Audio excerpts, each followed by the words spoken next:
మీరెప్పుడూ ఒంటరిగా కూర్చున్నా ఇలా అనుకోండి, నా వల్ల ఎందుకు కాదు అని.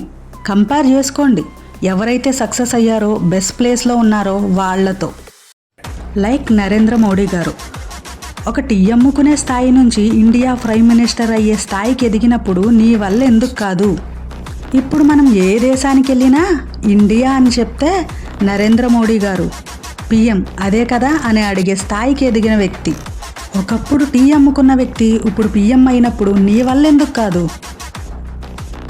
9999 టైమ్స్ బల్బును కనిపెట్టడంలో ఓడిపోయిన థామస్ ఎడిసన్, తినటానికి కూడా తిండి లేక పేపర్స్ వేసి తన కడుపుని నింపుకున్న వ్యక్తి. ఎడిసన్ ఎన్నిసార్లు ఓడిపోయినా బల్బును కనిపెట్టే వరకు తన ప్రయత్నాన్ని మాత్రం ఆపలేదు.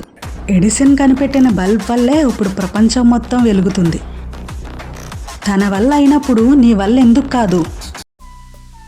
ఒక అమ్మాయి తన లవ్ని రిజెక్ట్ చేసి నంబర్ని బ్లాక్ చేసింది, సోషల్ మీడియాలో కూడా బ్లాక్ చేసింది.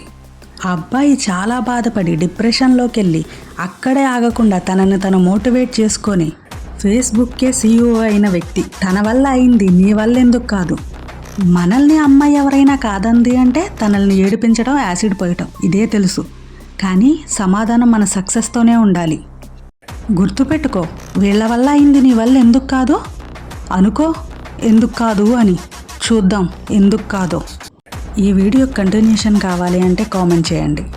ఇలాంటి మరెన్నో వీడియోల కోసం నా ఛానల్ని లైక్ చేయండి, సబ్స్క్రైబ్ చేయండి. Please support me.